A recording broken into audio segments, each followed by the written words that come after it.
Pues bueno, yo no sé si ustedes han ido ahí en Ecuador. Hay una zona de islas, le llaman las Islas Galápagos. ¿Cuántos han oído mencionar las susodichas Islas Galápagos? Okay. Quizás no han ido, pero capaz de que las han oído mencionar.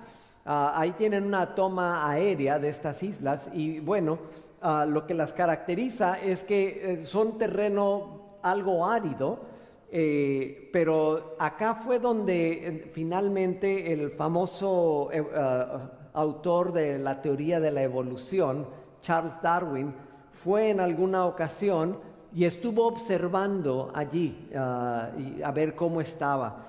Y yo no sé si aquí si lo alcanza a ver bien, pero estuve recopilando algunas de las especies que más comunes son. Y lo que tienen de especial las Islas Galápagos es que tienen una fauna, las aves y la vida marítima y la vida terrestre también, es sumamente variada y muy esplendorosa. Entonces, por ejemplo, tienen unos cangrejos así súper coloridos. No sé si ven ahí el pájaro ese que tiene como su globo ahí metido. Tienen unos lagartos, varios caimanes e iguanas, etcétera. Tienen también estas, por ejemplo, aves. Es todo un ecosistema. Tienen ahí las aletas azules. Tienen halcones por ahí, que se van de cacería y todo lo que usted quiera. Tienen unas tortugas que viven una cantidad de tiempo impresionante. Tienen los flamingos rosas, así, pero rosas, así, acá no se ve tan rosa, pero allá en la otra pantalla sí lo puede ver más rosa que son. Tienen los leones marinos, tienen pingüinos, bueno, tienen de todo un poquito. Y entonces es una diversidad de vida que pues es un sistema ecológico que subsiste. Y entonces fue ahí donde Charles Darwin estaba comentando que sobreviven las especies más fuertes y que esas se encargan digamos, tienen mutaciones y por eso se hacen mejores, y porque él veía tantas cosas tan peculiares que dijo, estos animales han evolucionado a través del tiempo, y bueno, de ahí sacó toda su teoría. Y en eso llega estos bichos, estos animalitos, son chiquititos. Y lo que hacen es, había muchos piratas, había muchos turistas. Cada año van unos 100,000 turistas ahí a las Islas Galápagos. Y entonces pues van transportando y cuando llegan, obviamente pues ratas y ratones y todo se va colando. Pero entre ellos se les fueron algunos de estos animalillos. Y estos animalillos empezaron a comerse las plantas. Y poco a poco, al irse destruyendo las plantas, pues empezó a afectar toda la diversidad de los animales. Porque si empiezan a morirse las plantas, entonces empiezan a morir algunos de los animales. Y si se mueren, por ejemplo, vamos a decir, algunos de las aves, entonces ya los que se comían las aves, pues ya se empiezan a morir también. Y entonces empiezan a morir todos los otros, y aunque sea el cazador de todo lo demás, si no tiene que comer, se muere de hambre. Y entonces empezaron a preocuparse de qué es lo que iban a hacer. Y de repente se les ocurrió, ahí por el año 2005, ya habían hecho un experimento así antes en California, y ahí lo pusieron en práctica, y se trajeron esta mariquita, esta Catalina, australiana. Y se la llevaron, y resulta que estas cositas específicamente se comen esos animalillos. No comen otra cosa. Puede haber otros animales ahí en la misma ramita, pero ven esta cosa y es su buffet, y se lanzan sobre de ellos. Entonces, ahora ya eliminaron el 99% de las cosas estas algodonudas que deshacen ahí el sistema ecológico. O sea, ya prácticamente salvaron el ecosistema tan famoso de las Islas Galápagos. Dicho de otra manera, este es el héroe, ustedes también, el héroe de todo. Y cuando la gente va a las Islas Galápagos, no, los animalitos estos que les acabo de enseñar no figuran dentro de los animales que la gente quiere ir a ver. Nadie le interesa la cochinadita esta, pero esta es el verdadero héroe. Si no fuera por esta, todos los demás se morirían. Esta serie que hemos estado hablando, de que todos valen, hemos estado precisamente mencionando que las cosas que uno piensa o las personas que uno piensa, estas pues no contribuyen mucho. Podemos pensar eso de nosotros mismos también. Ay, pero yo no estoy haciendo la gran cosa. Yo no tengo tantos talentos. O aquella persona no tiene tantos talentos. Y nos sorprendería saber cómo es que Dios ve a cada persona y cómo Dios nos va poniendo de tal manera que todos valen. Dice en Mateo 23:12, pero aquellos que se exaltan a sí mismos serán humillados, y los que se humillan a sí mismos serán exaltados.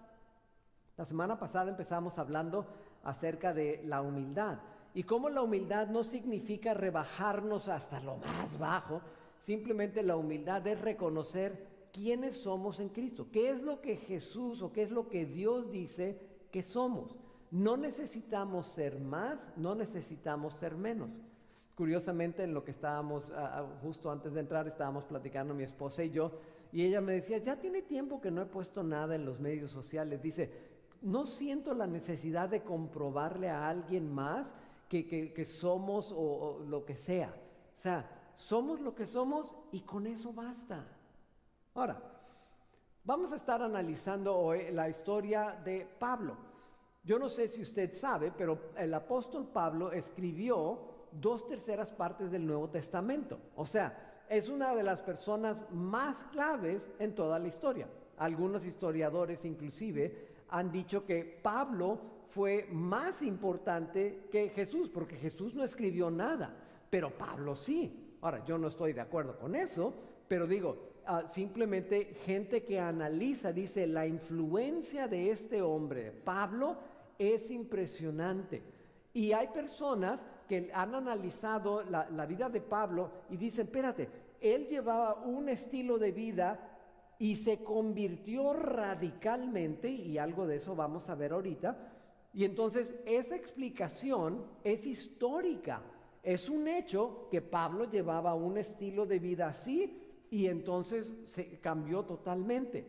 Ese cambio, la explicación que se tiene, o que se busca es, bueno, ¿y por qué lo hizo? Es que Jesús lo impactó.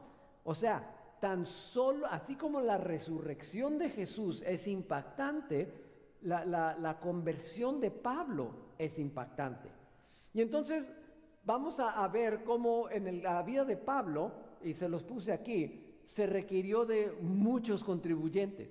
Hubo muchas personas que llegaron a ser parte de la vida de Pablo, que si no hubiera sido por estos otros, uno o más de ellos, Pablo no hubiera sido lo que nosotros conocemos hoy como el apóstol Pablo. Pueden ver ahí en inglés, se me ocurrió ponerle la expresión, donde dicen, it takes a village.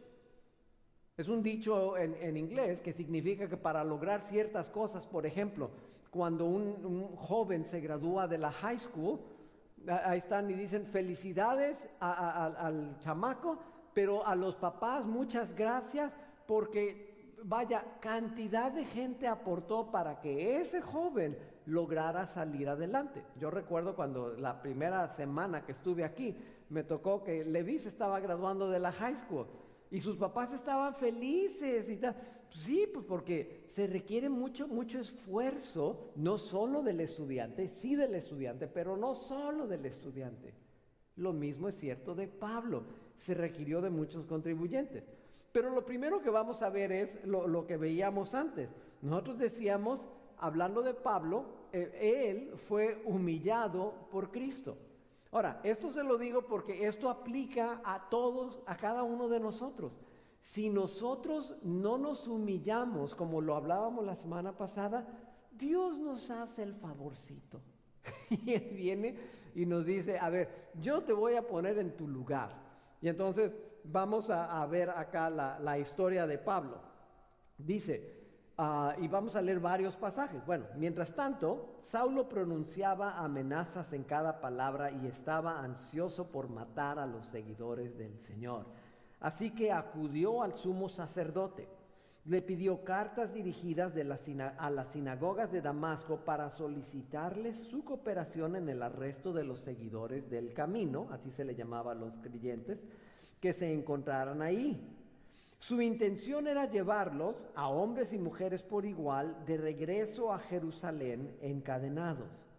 Al acercarse a Damasco para cumplir esa misión, una luz del cielo de repente brilló alrededor de él.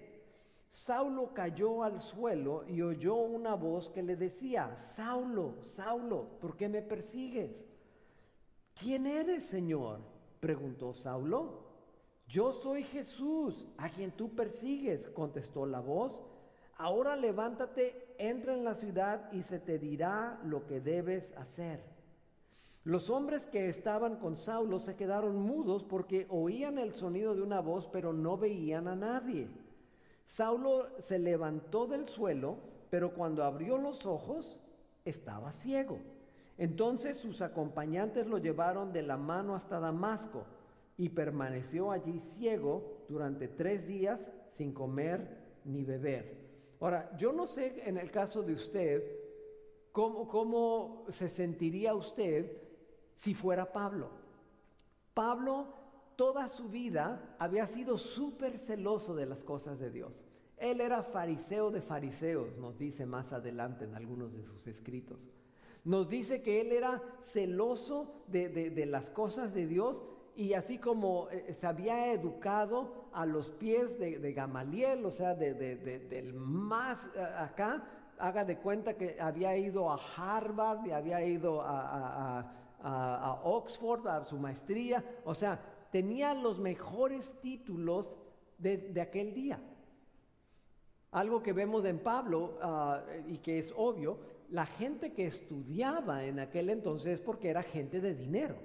Entonces Pablo no solamente tenía educación, seguramente era una persona que venía de una familia adinerada.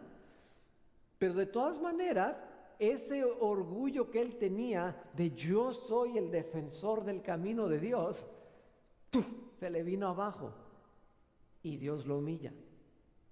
Y Pablo se queda así como, espérate, si todo está ciego y toda su vida pensó estar haciendo lo correcto y resulta que lo estaba haciendo mal. ¿Cómo se sentiría usted si estuviera así?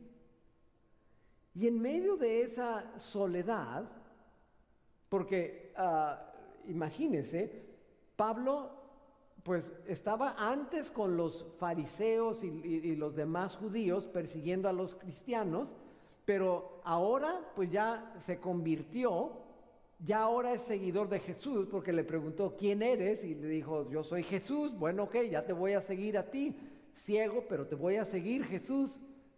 Y está en eso, pero pues está pensando, no puedo regresar con los judíos y no puedo irme con los cristianos porque tampoco me van a recibir. Y aparte, estoy mal. Y yo digo, qué desesperación. 3 días y no sabe qué hacer. Y en eso, Dios se encarga, y en este caso, Dios se consigue a un hombre llamado Ananías. Diga conmigo, Ananías. O sea, este hombre no es una persona muy importante, anda nada más por ahí. Continúa de la historia ahí en Hechos 9. Y dice, ahora bien, había un creyente en Damasco llamado Ananías. El Señor le habló en una visión, lo llamó, Ananías. Sí, Señor, respondió. El Señor le dijo, ve a la calle llamada derecha, a la casa de Judas, y cuando llegues, pregunta por un hombre de Tarso que se llama Saulo. En este momento, él está orando.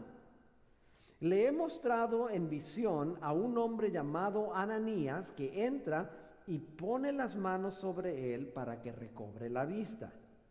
Pero Señor, exclamó Ananías, he oído a mucha gente hablar de las cosas terribles que ese hombre les ha hecho a los creyentes de Jerusalén. Además, tiene la autorización de los sacerdotes principales para arrestar a todos los que invocan tu nombre. Y el Señor le dijo, ve, porque Él es mi instrumento elegido para llevar mi mensaje a los gentiles y a reyes, como también al pueblo de Israel. Vaya qué conversación te está echando el Ananías ahí con el Señor, ¿no? Y le voy a mostrar cuánto debe sufrir por mi nombre. Pregunta, ¿usted qué haría?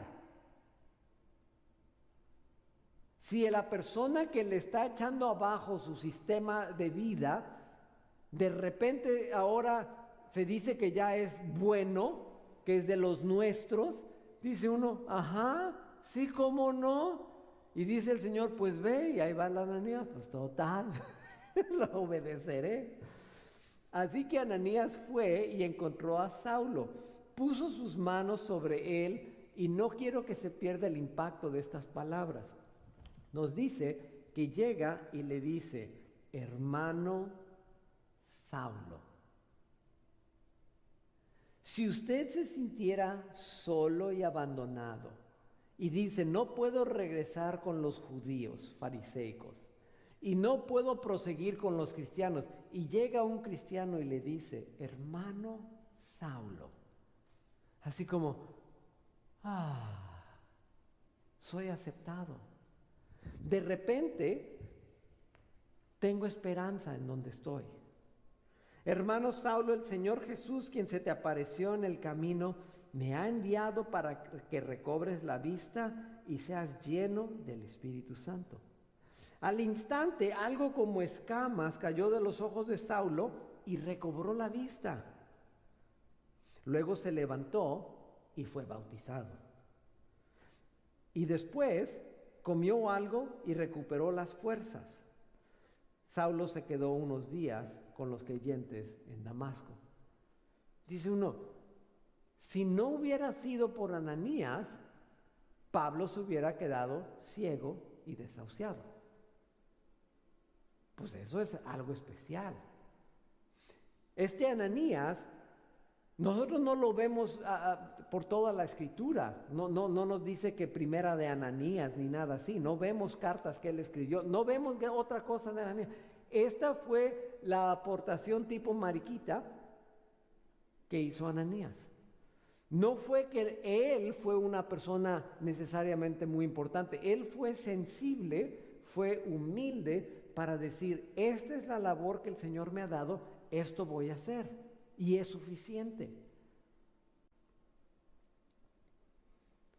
Inmediatamente después viene otra historia. Aquí se las estoy separando simplemente para que vaya pescando, pero es el mismo capítulo 9. Y en este caso, aquí le estoy poniendo Pablo es rescatado, a partir del verso 20. Y enseguida Pablo comenzó a predicar acerca de Jesús en las sinagogas, diciendo, Él es verdaderamente el Hijo de Dios. Y todos los que lo oían quedaban asombrados. ¿No es este el hombre que causó tantos estragos entre los seguidores de Jesús en Jerusalén?, se preguntaban. ¿Y no llegó aquí para arrestarlos y llevarlos encadenados ante los sacerdotes principales? Y la predicación de Saulo se hacía cada vez más poderosa, y los judíos de Damasco no podían refutar las palabras de que Jesús era de verdad el Mesías. Pues sí, Pablo era muy educado, tenía mucha capacidad y empezaba a predicar poderosamente. Poco tiempo después, unos judíos conspiraron para matarlo. No lo podían parar, pues vamos a darle aire. Día y noche vigilaban la puerta de la ciudad para poder asesinarlo, pero a Saulo se le informó acerca del complot. De modo que durante la noche algunos de los creyentes lo bajaron en un canasto grande por una abertura que había en la muralla de la ciudad. Por esta razón, el nombre de Pablo significa pequeño. Entonces, lo más probable es que Pablo haya sido un hombre chaparrito, porque cupo en una canasta. Y dice uno, de hecho se dice más adelante, que hablaban de Pablo y decían, su presencia corporal no es imponente y su voz no es la gran cosa, capaz de que era chaparrito y tenía voz de pitito y hablaba medio chistoso, pero no importaba, porque era un hombre de palabra poderosa. Y cuando Saulo llegó a Jerusalén, trató de reunirse con los creyentes, pero todos le tenían miedo. No creían que de verdad se había convertido en un creyente. Entonces Bernabé se lo llevó a los apóstoles y les contó cómo Saulo había visto al Señor en el camino a Damasco y cómo el Señor le había hablado a Saulo. También les dijo que en Damasco Saulo había predicado con valentía en el nombre de Jesús. Así que Saulo se quedó con los apóstoles y los acompañó por toda Jerusalén, predicando con valor en el nombre del Señor. Debatió con algunos judíos que hablaban griego, pero ellos trataron de matarlo. Cuando los creyentes se enteraron, lo llevaron a Cesarea y lo enviaron a Tarso, su ciudad natal. La iglesia entonces tuvo paz por toda Judea, Galilea y Samaria, se fortalecía y los creyentes vivían en el temor del Señor y con la ayuda del Espíritu Santo también creció en número. ¿Qué está diciendo? Se deshicieron de Pablo y la iglesia tuvo paz. Así como vamos a deshacernos del pastor Loren para que tengamos paz porque da mucha lata.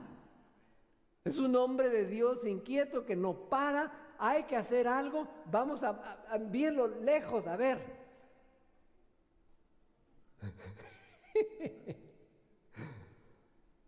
Eso es, este Pablo era un hombre imparable. Ya sabía lo que quería y voy acá, y voy acá, y voy acá. Pero noten cómo llegó Bernabé y dijo, a ver, se los llevó a los de Jerusalén, le tenían miedo y él dijo, no, yo puedo testificar por Pablo, es de los nuestros. Ya llevamos 2 personas. Si no hubiera sido por Ananías, Pablo no sería lo que sería. Si no hubiera sido por Bernabé, Pablo no hubiera sido lo que fue.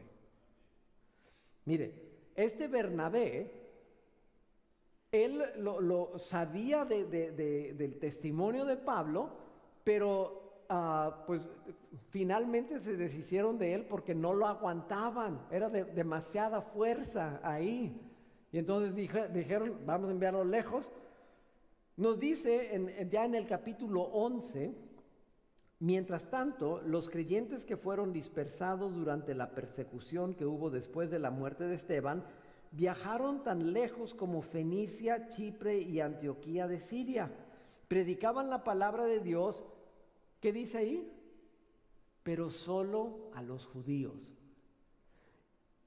Hasta este capítulo 11, nosotros vemos que el ministerio de la iglesia se enfocaba principalmente sobre los judíos. Estaban tratando de convertir a judíos del judaísmo tradicional al camino, así le llamaban, para que fueran los creyentes, los seguidores de Jesús.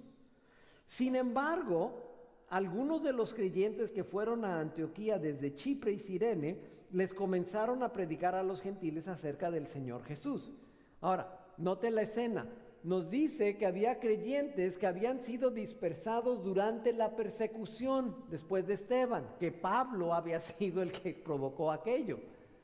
Porque cuando apedrearon a Esteban, trajeron la ropa de Esteban y le echaron a los pies de Saulo, así como, bravo, bravo. Y Pablo era el que aplaudía ahí el asunto. Entonces, los dispersaron, empezó una persecución en contra de los cristianos, y se fueron muchos, y era el método de Dios de decir, bueno, como no se quieren ir por obediencia, pues se van a ir por persecución. Y empezaron a irse y a predicar por acá y por allá.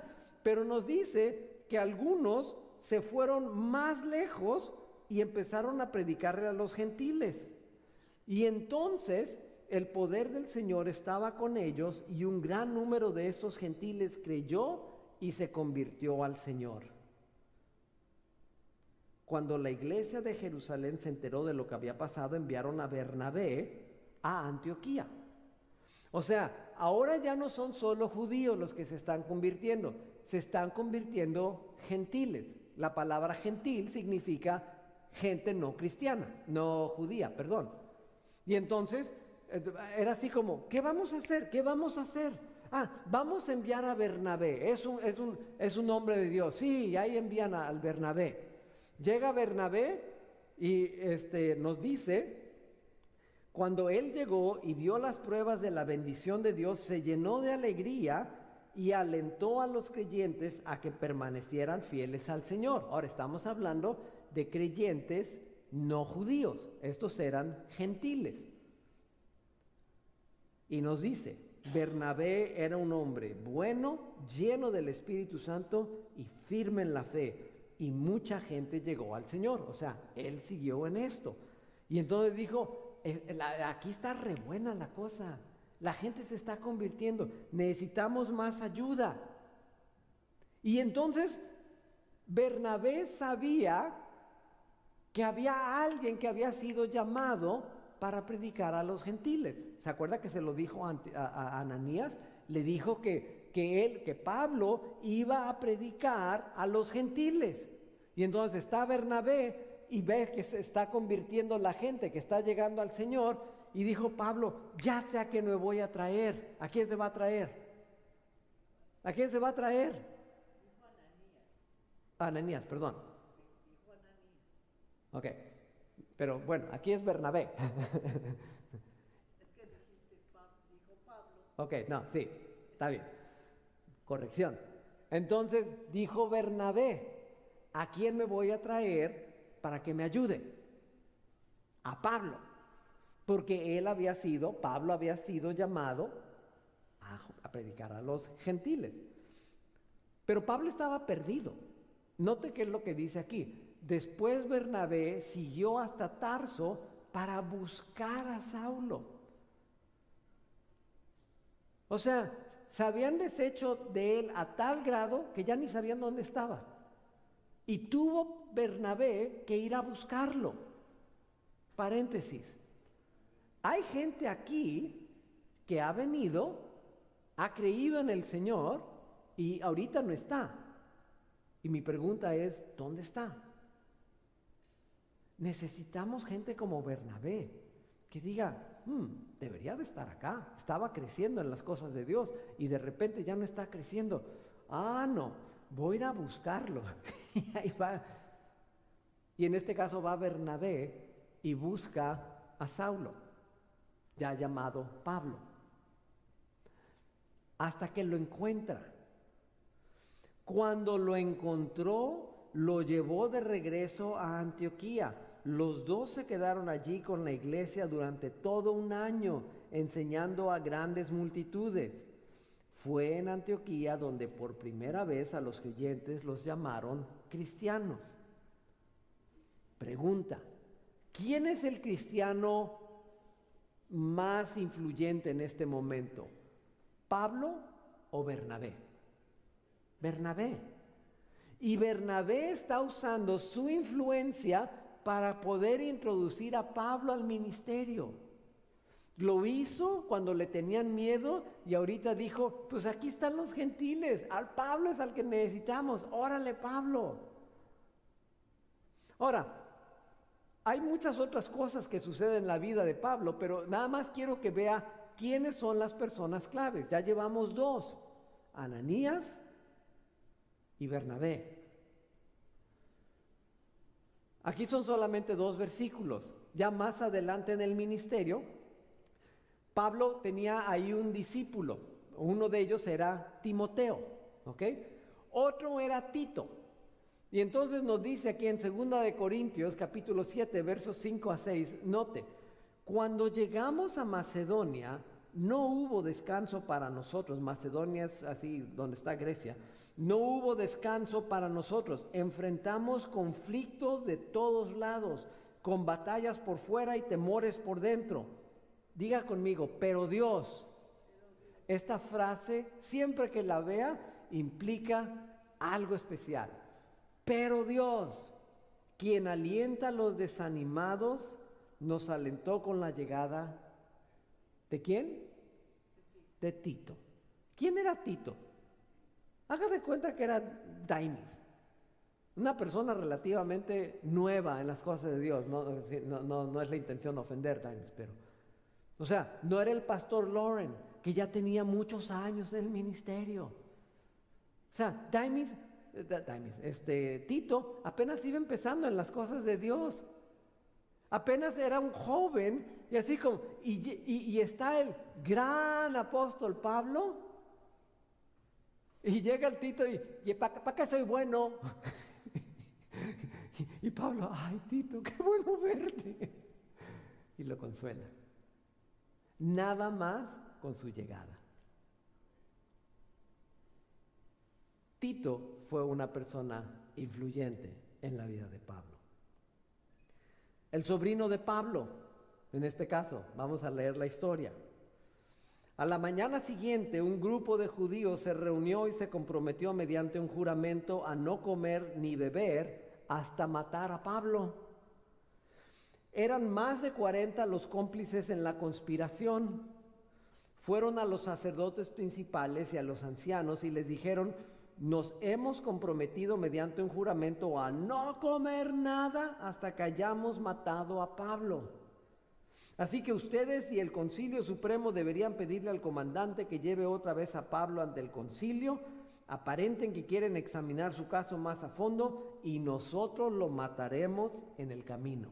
O sea, ya armaron su tamal, ¿ok?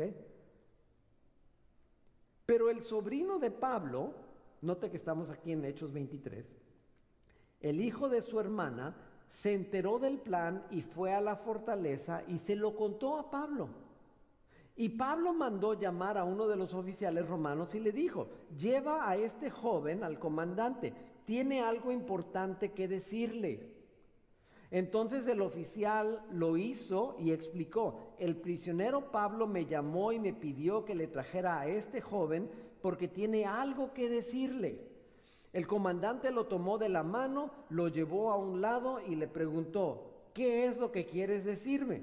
Y el sobrino de Pablo le dijo: unos judíos van a pedirle que usted lleve mañana a Pablo ante el Concilio Supremo fingiendo que quieren obtener más información, pero no lo haga. Valiente el chamaco, ¿no? Y hay más de 40 hombres escondidos por todo el camino, listos para tenderle una emboscada. Ellos han jurado no comer ni beber nada hasta que lo hayan matado. Ya están listos, solo esperan su consentimiento.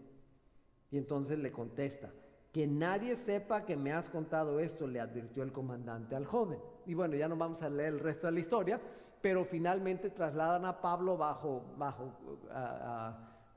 cuidados militares y obviamente no lo mataron. Yo hasta la fecha me pregunto, ¿y esos 40 que dijeron que no iban a comer, se habrán muerto de hambre de veras?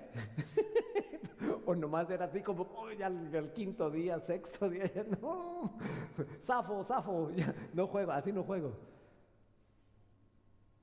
Independientemente, si no hubiera sido por el sobrino de Pablo, le hubieran dado cuello a Pablo. ¿Cómo se llama el sobrino de Pablo? No sabemos. ¿Cuántos sabían esto del sobrino de Pablo, que era bien famoso?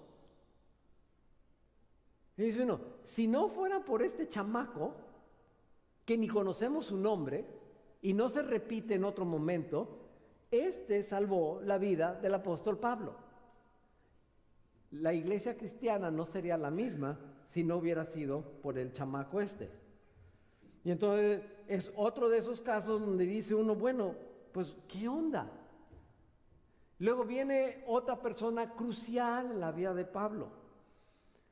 En este caso es Timoteo, que está acompañando a Pablo hasta el final.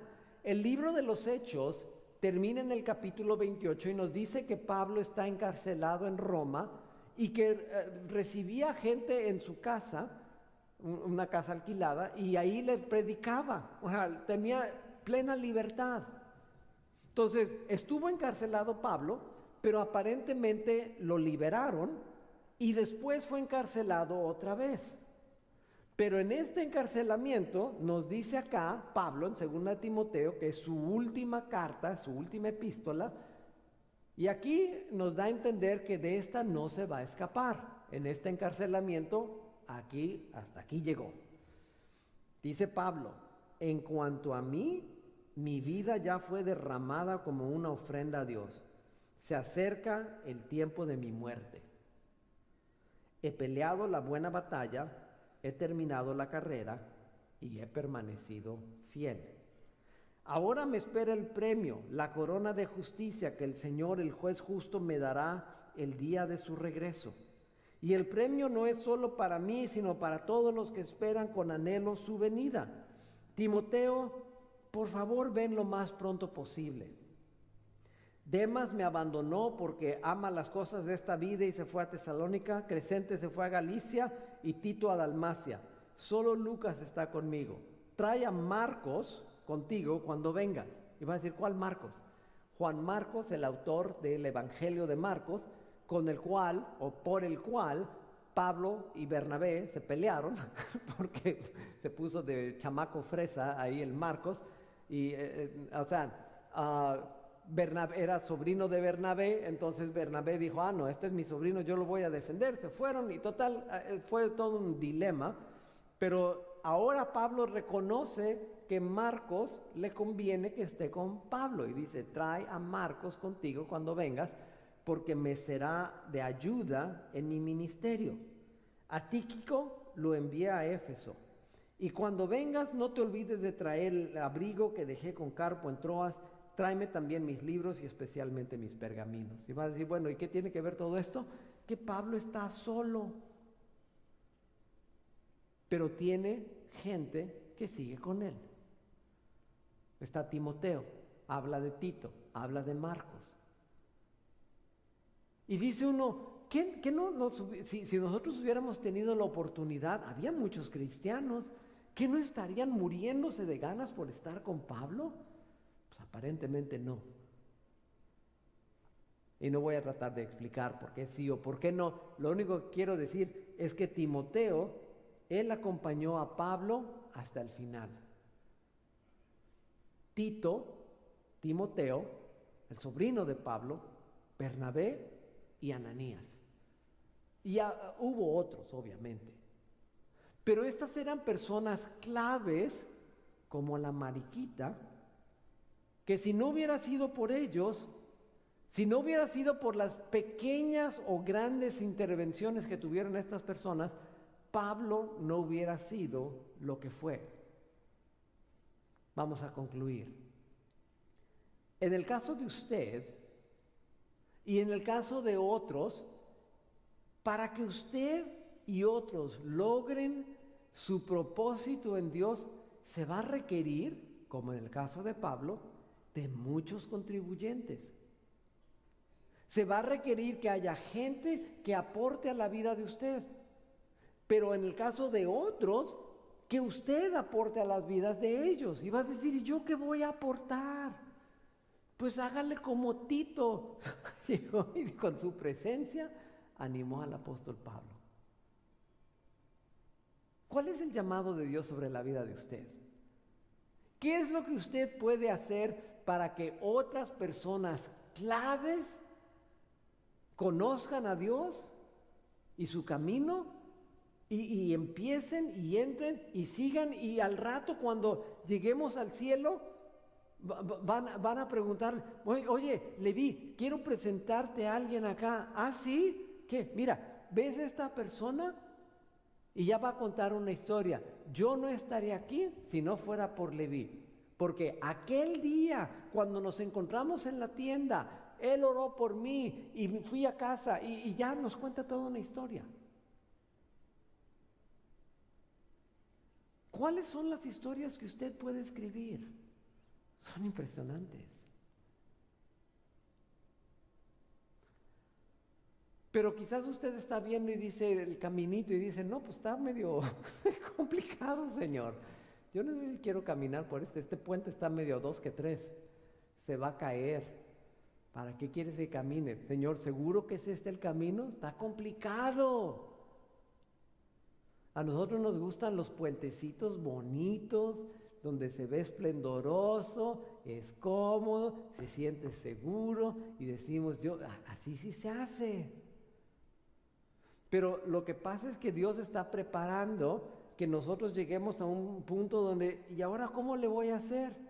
Y ahí hay alguien que va a poner la tablita y le dice, no te preocupes. Y hay veces nosotros vamos a poner la tablita para otro, y hay veces otro va a poner la tablita para nosotros. Y está bien. Pero lo último es, en el caso acá, cuando hay veces que no es obvio el paso, y no se trata nomás de poner una tablita, sino decir, pues ni modo, como sacrificio, voy yo, y nos ponemos. Y parecería que decimos, nosotros pensando, Señor, el otro se da cuenta de lo que me está costando para que él pueda avanzar.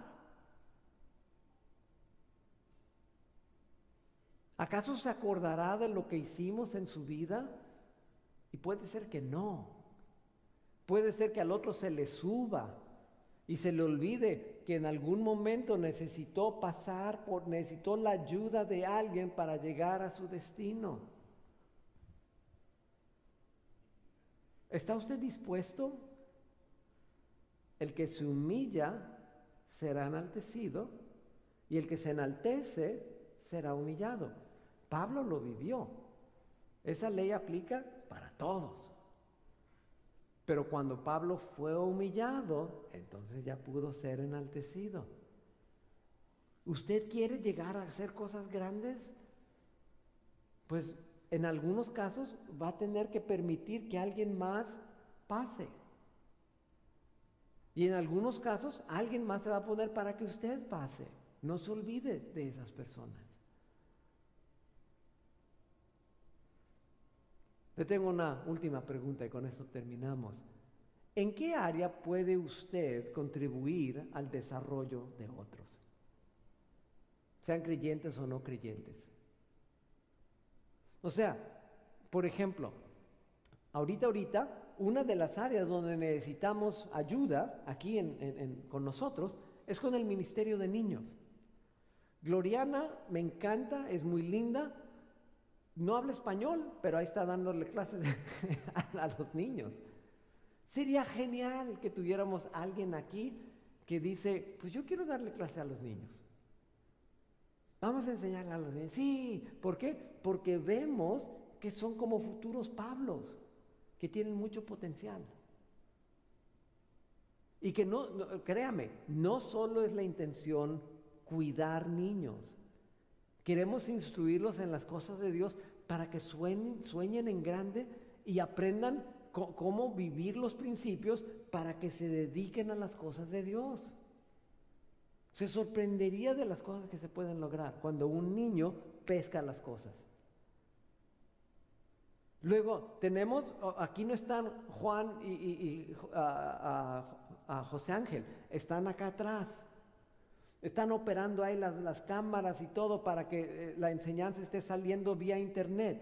Es algo que alguno de ustedes podría aprender para que ellos tuvieran un descansito, pero usted pensando, hay alguien que está viendo la enseñanza, que no está viniendo a la iglesia porque no trabaja, porque teme ser deportado, por la razón que sea. Y dice usted, yo quiero que este mensaje, la esperanza del evangelio, le llegue a esa persona. Yo puedo contribuir en el sonido, yo puedo contribuir con las luces, yo puedo contribuir en la alabanza, yo puedo contribuir. ¿Y en qué puede contribuir usted? Yo puedo contribuir dando bienvenida a la gente, yo puedo operar las diapositivas, la consola de audio. Una y otra vez estamos llamados a decir, no tiene que ser en el estrado, puede ser como la mariquita en la cosa más oculta, pero Dios le puede usar. ¿Cuántos quieren ser usados por Dios? ¿Sí o no? ¿Sí o no? Levante su mano, sí. Quiero orar por ustedes. Ese es el único propósito, no lo estoy tratando de agarrar infragantis. Simplemente es poder decir, Señor, honra el deseo de cada uno de mis prójimos aquí presentes que quieren ser de impacto, quieren ser humildes y claves en las propias vidas de ellos y en las vidas de los demás. Póngase de pie conmigo. La humildad es saber que tenemos valor fijo, que no depende de lo que hacemos. O sea, usted ya tiene valor, no hay nada que pueda hacer para ganarse más el favor de Dios. Dios le ama tal cual, pero nosotros podemos tener el privilegio de cambiar las vidas de otras personas si tan solo tomamos pequeños pasitos. Si usted está acá y quisiera participar en cualquiera de las cosas que mencioné, con gusto lo podemos acomodar en eso. Pero si dice, no, pues le estoy pensando a eso, pero más adelante, pues queremos estar orando por ustedes. Si usted nos está viendo en línea y dice, pues yo quiero estar en contacto, nosotros queremos estar en contacto con usted también. Y bueno, vamos a ver más de eso en futuras semanas, de cómo podemos establecer esa conexión. Pero por hoy, lo que estamos diciendo es, cada uno de nosotros tenemos la oportunidad de encontrar las cosas de Dios. Y vamos a cerrar nuestro tiempo juntos cantando y diciéndole al Señor, Señor, esto es lo que yo quiero. Yo anhelo conocerte. Yo anhelo poder adorarte. Yo anhelo poder venir delante de ti y declarar tu grandeza, Señor, las cosas increíbles que tú eres y haces. Señor, ayúdanos en este tiempo. Queremos conocerte más.